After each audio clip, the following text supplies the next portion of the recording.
আসসালামু আলাইকুম। তো আজকে আমি বাঁধাকপির পাকোড়া বানাবো। তো প্রথমে আমি চালটাকে ধুয়ে ভিজিয়ে রেখেছি আধা ঘন্টা, তারপর ব্লেন্ডার করে নিয়েছি। তো এখন আমি বাঁধাকপিটাকে 4 ভাগ করে কেটে নেব। তো মাঝখানে যে শক্ত ডাঁটাটা আছে, আমি সেই ডাঁটাটার অংশটা কেটে ফেলে দিচ্ছি। এরপরে আমি এগুলোকে সুন্দর করে কেটে ফেলে দিয়ে প্রথমে একটু হালকাভাবে ধুয়ে নিয়েছিলাম, যেন উপরের বালি থাকলে ওটা চলে যায়। তারপর আমি এইভাবে একটা গ্রেটার দিয়ে এভাবে কেটে একদম পাতলা পাতলা স্লাইস করে গ্রেটার করে নিয়েছি। তো আমার এই গ্রেটারটা অনেক আগের, প্রায় 12 বছর আগের এই গ্রেটারটা আমি আগারগা বাণিজ্য মেলা থেকে আমার শ্বশুর এবং হাজব্যান্ড দুজন গিয়ে কিনে দিয়েছিল।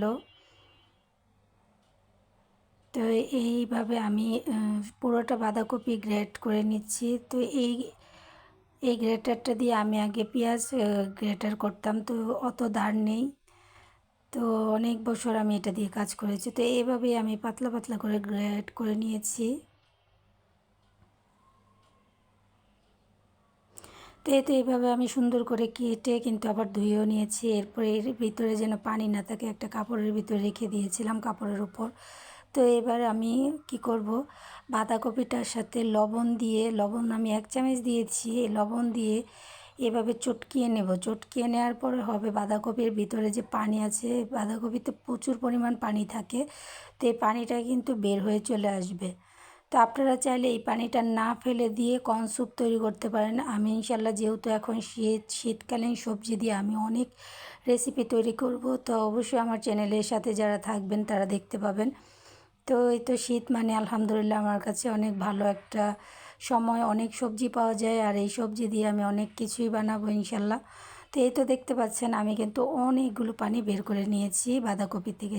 যেহেতু আমি বাঁধাকপিটা দিয়ে পাকোড়া কাবাব বানাবো, তো আমার এই পানিটা থাকলে সমস্যা হতে পারে, তাই আমি পানিটা বের করে। তো এই পর্যায়ে আমি ধনেপাতা কুচি দিয়ে দিলাম, তারপর দিয়ে দিলাম 10টার মতো কাঁচামরিচ কুচি করে নিয়েছিলাম, ওটাও দিয়ে দিলাম। আর অর্ধেকের মতো পরিমাণের একটা গাজর ব্লেন্ডার করে নিয়েছি, তো ওটাও দিয়ে দিলাম। তারপর দিয়ে দিলাম 2 চামচ মরিচের গুঁড়া, 1 চামচ হলুদের গুঁড়া। এটা একটু জাল জাল হবে, তাই মরিচের গুঁড়াটা একটু বেশি দিয়েছি, কাঁচামরিচটাও একটু বেশি দিয়েছি। আর দিয়েছি 1/2 চামচের মতো আদা বাটা।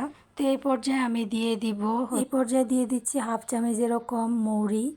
তো মৌরিটা দিলে যখন আপনি পাকোড়াটা খাবেন বেশ ভালো লাগে, ভালো একটা সুন্দর স্মেল আসে। তো এখন দিয়ে দিচ্ছি 1/2 চামচেরও কম গোলমরিচ এর গুঁড়া। তারপর দিয়ে দিচ্ছি কাঁচা আস্ত জিরা 1/2 চামচেরও কম। তারপর দিয়ে দিচ্ছি 2 চা চামচ সাজনা।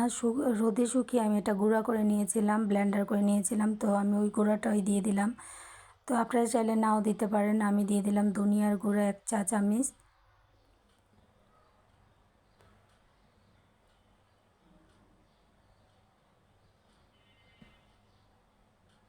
তো এই পর্যায়ে দিয়ে দিচ্ছি 5 ফোড়নের গুঁড়া 1/2 চামচেরও কম।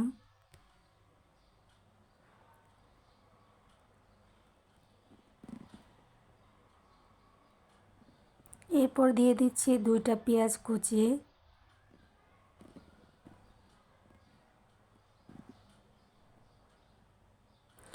আর এখন দিয়ে দিচ্ছি এটা হচ্ছে লাল চাল, আমার ঘরে লাল চাল ছিল, তো আমি ওটাকে ভিজিয়ে তারপর ব্লেন্ডার করে নিয়েছি।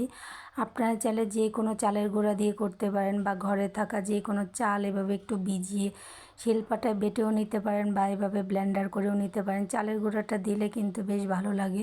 তো আমার হাতের কাছে যেহেতু চালের গুঁড়া ছিল না, তো আমি কী করলাম, ঘরে যে চাল ছিল তো সেটাই আমি ভিজিয়ে সুন্দর করে তারপর ব্লেন্ডার করে নিলাম। তো এই পর্যায়ে দিয়ে দিব 2 টেবিল চামচ ময়দা। আর চেষ্টা করবেন অবশ্যই ময়দা দিয়ে করতে, আটা দিয়ে করলে অত একটা যে স্বাদ ওটা হয় না, ময়দা দিয়ে করলে একটা অন্যরকম একটা স্বাদ লাগে। তো এই পর্যায়ে দিয়ে দিব 2টা ম্যাগি মশলা। ম্যাগি মশলা দিলে কিন্তু এই স্বাদটা দ্বিগুণ হয়ে যায়।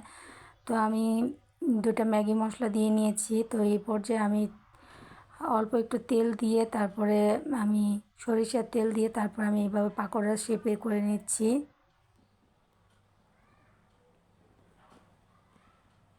তো এই তো দেখতে পাচ্ছেন আমি কিন্তু পুরোটা দিয়ে দিয়েছি পাকোড়া।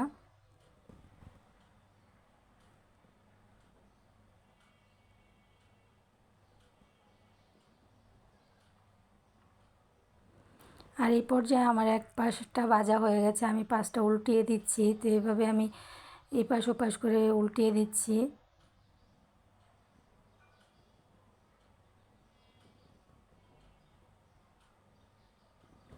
তো এইভাবে তো আমি পাকোড়াটা করে নিয়েছি। তো অন্য এক আবার আরেকটা দেখাচ্ছি যে আমি এই সেম মশলা দিয়ে সেম প্রসেসেই আমি শুধু পুদিনা পাতা আর মুরগির মাংস দিয়ে আমি করব বাঁধাকপি দিয়ে কাবাব।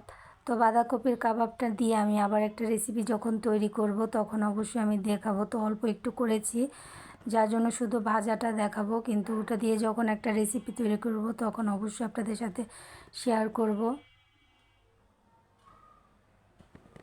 তো শীতের সময় দেখা যায় আমরা বাচ্চা তো কী আর বলবো, বড়রাই বেশি সবজি খেতে পারে না, মানে সবজির প্রতি একটা বিরক্তনেস চলে আসে। তো শীতকালীন সবজিগুলো কিন্তু আল্লাহর প্রত্যেকটা সিজনে প্রত্যেকটা সবজি শরীরের উপর গঠন দিয়ে তৈরি করে সৃষ্টি করে। তো এগুলো শরীরের জন্য খুবই চাহিদা প্রয়োজন। তো এখন আমি কি করব, যে বলেছিলাম কাবাবের মতো যে, তো আমি ওইটাই বেজে নিচ্ছি। তো এইভাবে আমি কাবাবের সাইজ করে দিয়ে বেজে নেব। তো আমি যেটা বলছিলাম, তো সবজিগুলো কিন্তু আমরা একেবারে মাছ মাংস দিয়ে যে প্রতিদিন খেতে হবে তা নয়। এইভাবে আমরা কিন্তু ভেজে পাকোড়া বানিয়ে বা বিভিন্ন রকমের, অনেকে কিন্তু বাঁধাকপি সেমাইও বানায়, হালুয়া বানায়, অনেক কিছুই বানায়। তো আমিও ট্রাই করব এভাবে একভাবে করার। কিন্তু যেমন ধরুন গাজর কিন্তু অনেকে ভাজি করে খায়, হালুয়া করে খায়, অনেক কিছু। তো এইভাবেই কিন্তু আমরা শীতকালীন সবজিগুলো দিয়ে বিভিন্ন রকমের বিভিন্ন কিছু বানিয়ে এভাবে খেতে পারি। তো দেখা যায় যে শরীরের ভেতরে যে সবজির যে চাহিদা সেটা কিন্তু পূরণ হয়ে যাবে। আর অবশ্যই আনহাইজেনিক জিনিসপত্র দিয়ে নষ্ট করে দেওয়ার চেষ্টা করবেন না, যেমন সস টস হাবিজাবি অনেক কিছুই যে নর্মাল রাখলে তাহলে স্বাস্থ্য।